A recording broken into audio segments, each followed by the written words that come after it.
பாக்கியராஜ் அவர்கள் இறந்து 2வது நாளே பார்த்தீங்கன்னா, அவருடைய வீடு தேடி ஒரு கருப்பு பெட்டியானது வந்திருக்குங்க. ஸோ, அந்த கருப்பு பெட்டிய திறந்து பார்த்த உடனே, அவங்களுடைய மனைவி மற்றும் குடும்பத்தார், உறவினர்கள் எல்லாருமே பார்த்தீங்கன்னா, ரொம்பவே பேரதிர்ச்சி அடைஞ்சிருக்காங்க. ஸோ, அப்படி அந்த பெட்டியில என்ன வந்திருந்தது அப்படிங்கிறத பத்தியும், குடும்பத்தாரார் பார்த்து கத்தி கதறி அழுகிற அளவுக்கு, அவ்ளோ எமோஷனல் ஆகுற அளவுக்கு அந்த பெட்டி வந்து இருந்திருக்கு அப்படின்றத பத்தியும் தான் நம்ம பார்க்க போறோம். ஸோ இந்த மாரி அப்டேட்ஸ் எல்லாம் நீங்க உடனுக்குடன் பார்த்து தெரிஞ்சுக்கணும் அப்டின்னா நினைக்கிறீங்கன்னா, மறக்காம நம்ம சேனல சப்ஸ்கிரைப் பண்ணிக்கோங்க. கூடவே பக்கத்துல இருக்கிற பெல் சிம்பலையும் கிளிக் பண்ணி வச்சுக்கோங்க. அப்பதான் நாங்க போடுற வீடியோஸ் எல்லாமே உங்களுக்கு நோட்டிஃபிகேஷனா உடனுக்குடன் வந்து அடையும். நீங்களும் பார்த்து பயன்பெறலாம். பாக்யராஜ் அவர்கள் சினிமா ஃபீல்டுல எப்போ வந்து என்ட்ரி ஆனாரோ, அப்போலருந்தே பார்த்தீங்கன்னா, அவர் வந்து இன்சூரன்ஸ் வந்து போட்டு வச்சிருந்திருக்காருங்க. பொதுவா சினிமால இருக்கக்கூடியவர்களுடைய வாழ்க்கை அப்படின்றது எப்போதுமே வந்து ஒரே மாரி இருக்காது. அவங்க வந்து ஒரு சில கட்டங்கள்ல பார்த்தீங்கன்னா, ரொம்ப ரிஸ்க் எடுப்பாங்க. ஸோ ஷூட்டிங்கில கூட நிறைய ரிஸ்க்கான சம்பவங்கள்லாம் இருக்கு. எந்த ஒரு வேலையுமே வந்து ஈஸியானது அப்படின்னு சொல்ல முடியாது. அப்படி பார்க்கும்போது அந்த ஒரு ரிஸ்க்னஸை வந்து மைண்டில் வச்சுட்டு அவர் வந்து எல்ஐசி வந்து போட்டு வச்சுருந்தாரு. எல்லாருமே சினிமா நடிகர்கள்னு பார்த்தீங்கன்னா, பொதுவாகவே வந்து எல்லாருமே இன்சூரன்ஸ் வந்து வச்சுருப்பாங்க. ஸோ அப்படி பாக்யராஜ் அவர்கள் வந்து இன்சூரன்ஸ் போட்டு வச்சுருந்தாரு. ஸோ அவர் பார்த்தீங்கன்னா, கிட்டத்தட்ட ஒரு 20, 30 வருஷமாவே வந்து அந்த பணத்தை வந்து கட்டியிருக்காரு. ஸோ ஃபுல்லாக கட்டி முடிச்சிருந்திருக்காரு. அப்போ அந்த ஒரு பணம் தான் இப்போ வந்து அவருக்கு ரிட்டர்ன் ஆகிருக்கு. ஸோ இந்த பணத்தினுடைய மதிப்பு பார்த்தீங்கன்னா, 6லேருந்து 8 கோடி வரைக்கும் இருக்கலாம் அப்படின்ற மாதிரியான நியூஸ் தாங்க வந்து கிடைச்சிருக்கு. ஸோ இந்த ஒரு பணம் பெட்டியை வந்து திறந்து பார்த்த உடனே தான் பூர்ணிமா பாக்யராஜ் ரொம்பவே வந்து கதறி அழுதுருக்காங்க. அவங்கள பொறுத்த வரைக்கும் இந்த காசு, பணம் அப்படின்றதெல்லாம் பெருசு கிடையாது. அவங்க வந்து பாக்யராஜ் அவர்களை இழந்ததை மட்டும்தான் அவங்க வந்து ரொம்பவே வந்து கஷ்டப்பட்டுட்டு இருக்காங்க. ஸோ அவங்க போனதுக்கு அப்புறமா இவ்வளோ பெரிய பணமோ, சொத்தோ எனக்கு எதுக்கு அப்படின்ற மாரி அவங்க நினச்சி வந்து கவலைப்பட்டு அழுதுட்டுருக்காங்க. அந்த ஒரு விஷயம் பார்த்திங்கன்னா, இப்போ ரொம்பவே வைரலாக இருக்குன்னு சொல்லணும்.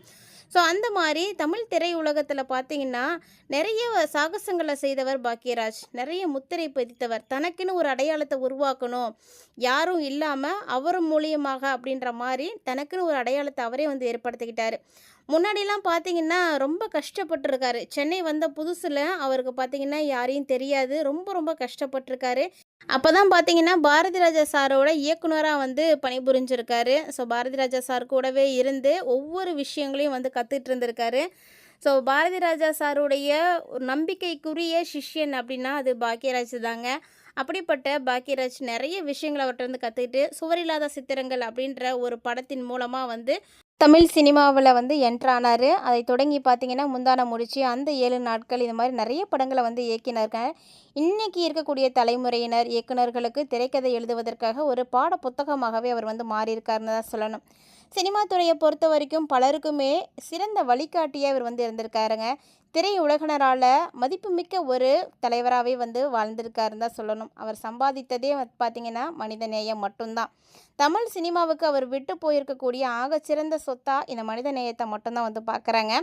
சாந்தனுவுக்கு பார்த்தீங்கன்னா, பாக்யராஜ் ரொம்ப ரொம்ப பிடிக்குங்க. எப்படி வந்து அப்பாவுக்கு பையனை பிடிக்குமோ, அதே மாதிரி பையனுக்கும் அப்பாவை வந்து ரொம்பவே பிடிக்கும். தந்தையை இழந்த துயரத்தில் இருக்கக்கூடிய சாந்தனுவுடைய சமீபத்த பதிவை வந்து ரசிகர்கள் வந்து பார்த்துருக்காங்க. ஸோ அன்னைக்கு அப்பாவுக்காக 10 வருடம் ஆயுள் வேண்டும் அப்படின்னு கேட்ட மகன் இன்னைக்கு ஒன்லி இஃப் ஐ குட் அப்படின்னு கதறியிருக்காருங்க. இந்த வீடியோவை இப்போ வந்து பார்க்கவே முடியல. அந்த அளவுக்கு வந்து கஷ்டமாக இருக்குது. பாக்யராஜ் சார் தன்னுடைய மகன் சொன்ன வார்த்தையை கேட்டு சிரித்தாராம். இன்றைக்கி அதே வார்த்தையை அனைவருமே வந்து அள வச்சிருக்கு அப்படின்னு ஆயிரக்கணக்கான கருத்துக்களை வந்து ரசிகர்கள் வந்து பதிவிட்டுருக்காங்க. ஒரு தந்தையின் மீது மகன் வைத்திருந்த அளவில்லாத பாசத்தையும், ஒரு மகனுடைய கனவு இவ்வளவு சீக்கிரமாக நொறுங்கி போயிருச்சு அப்படின்ற வேதனையும் தான் சாந்தனுவினுடைய இந்த ஒரு பதிவு மீண்டும் மீண்டும் வந்து நினைவூட்டிகிட்டு இருக்குன்னு தாங்க சொல்லணும். சாந்தனுவினுடைய பதிவை பார்த்த பல பிரபலங்கள், சினிமா நடிகர்கள், நடிகைகள் அனைவருமே சாந்தனுவுக்கு ஆறுதல் வந்து சொல்லிட்டு இருக்காங்க. தங்களுடைய வருத்தங்களை வந்து தெரிவிச்சிட்டு இருக்காங்க. சாந்தனு எந்த அளவுக்கு தன்னுடைய தந்தையின் மீது அவ்வளோ அன்பு வச்சுருக்காரு, தீராத பாசம் வச்சுருக்காரு அப்படின்றது இதன் மூலமாக நல்லா தெளிவாகவே தெரியுதுன்னு தாங்க சொல்லணும். ஏன்னா சாந்தனுவுக்கு வந்து நிறைய நினைவுகள் இப்போ வந்துட்டு போகுது. அதுக்கு முக்கியமான காரணமே சமீபத்தில் ஒரு சில மாதங்களுக்கு முன்னாடி தான் வந்து பாக்யராஜினுடைய 50 ஆண்டு கால சினிமா பயணம் அப்படின்ற ஒரு விழா வந்து நடத்தியிருந்தாங்க. அந்த விழா பார்த்திங்கன்னா, பல முன்னணி பிரபலங்கள் எல்லாரையும் வந்து பாராட்டி வந்து பேசியிருந்தாங்க. ஸோ அப்போது மேடையில் சாந்தனு ஏறியும் பேசியிருக்காருங்க. என்ன பேசினார் அப்படின்னா, நான் இந்த விழாவுக்கு இவருடைய மகனாலாம் நான் வர கிடையாது. நான் ஒரு ரசிகனாக வந்திருக்கேன். ஒரு ரசிகனாக தான் நான் வந்து பேச போகிறேன் அப்படின்னு சொல்லி எல்லாரையுமே அங்கே இருந்தவங்கள நெகிழ வச்சிருக்காரு. ஏன்னா, ஒரு குடும்பத்தில அப்பா, மகன் அப்படின்னு பார்க்கும் பொழுது, தன்னுடைய அப்பாவ புகழ்ந்து பேசுறதுல எந்த ஒரு ஆச்சரியமும் கிடையாது.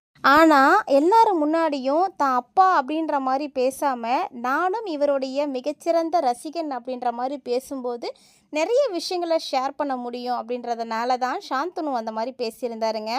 ஸோ, அப்போ அவரு பேசும்போது ஒரு விஷயம் சொல்லியிருந்தாரு. அது எல்லாரையுமே ரொம்ப ரொம்ப எமோஷனல் ஆக்கிருச்சுன்னு தான் சொல்லணும்.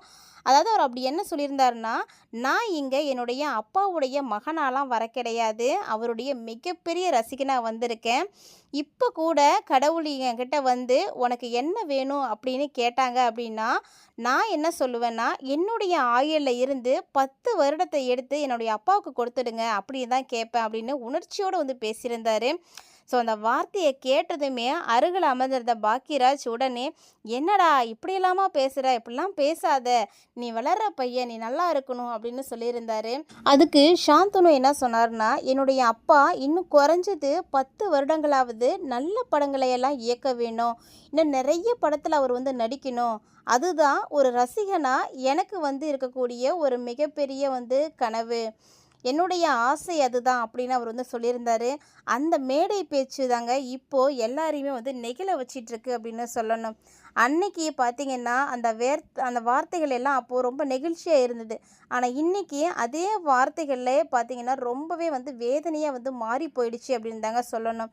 அது மட்டும் இல்லாமல் அவருடைய சமூக வலைதள பக்கத்தில் ஒன்லி இஃப் ஐ குட் அப்பா அப்படின்ற அந்த ஒரே ஒரு வார்த்தை இருக்குது பார்த்தீங்களா, அந்த ஒரே ஒரு வார்த்தையே போதும். அந்த ஒரு வரியோட அவருடைய மொத்த இதயமும் அப்படியே பார்த்தீங்கன்னா உடஞ்சி போச்சு. ஸோ அவரால் எந்த விதமான எமோஷ்னலையும் வந்து கட்டுப்படுத்தவே முடியல. சாந்தனுவோடைய அவ்வளோ ஒரு கஷ்டப்பட்டுட்ருக்காரு. அவர் பார்த்தீங்கன்னா அந்த வரியோட ஒரு உடைஞ்சு போன இதய எமோஜியும் பார்த்தீங்கன்னா வந்து பதிவிட்டிருந்தாரு. ஸோ அந்த ஒரு வரியே போதுங்க. தந்தை இழந்த மகனுடைய வலிய வார்த்தைகளை காட்டிலும் அதிகமாக ரசிகர்கள்ட்ட வந்து கொண்டு போய் சேர்த்துருக்கு அப்படின்னு சொல்லணும். அதை பார்த்துட்டு ஒவ்வொருத்தருமே வந்து அவங்களுடைய கமெண்ட்டை வந்து கமெண்ட் பண்ணிகிட்டே இருக்காங்க. ஸோ அவர் வாழ்நாளில் அவர் சேர்த்து வச்ச சொத்து அப்படின்னு காசு பணம் அப்படின்லாம் ஒன்றும் பெருசாக கிடையவே கிடையாதுங்க. அவர் சேர்த்து வச்சது எல்லாமே பார்த்தீங்கன்னா மனித நேயமும் அவர் தமிழ் திரையுலகுக்காக உருவாக்கிய திரைக்கதை விதிகளும் தாங்க. ஸோ மொத்தமாகவே பார்த்தீங்கன்னா அவருடைய சொத்தே அவர் வாழ்நாளில் சம்பாரிச்சதே பார்த்தீங்கன்னா 60லேருந்து ஒரு 70 கோடி வரைக்கும் தாங்க இருக்குன்னு சொல்கிறாங்க. அவர் நினச்சிருந்தாருன்னா இன்னும் நிறைய சேர்த்துருக்கலாம். ஆனால் அவர் அதெல்லாம் தாண்டி நல்ல மனிதர்களை வந்து உருவாக்கினார். நல்ல மனிதநேயத்தை வந்து வளர்த்தாரு. ஸோ அவர் உருவாக்கின ஒவ்வொரு விஷயத்தையும் சொல்லி நம்ம பேசி தீர்த்துக்கவே முடியாது. அந்த அளவுக்கு ஒரு நல்ல மனிதரை இன்றைக்கி இழந்திருக்கோம். ஸோ கண்டிப்பாக வந்து அவருடைய ஆன்மா சாந்தி அடையணும் அப்படின்னு மனசார பிரார்த்தனை பண்ணிக்கோங்க.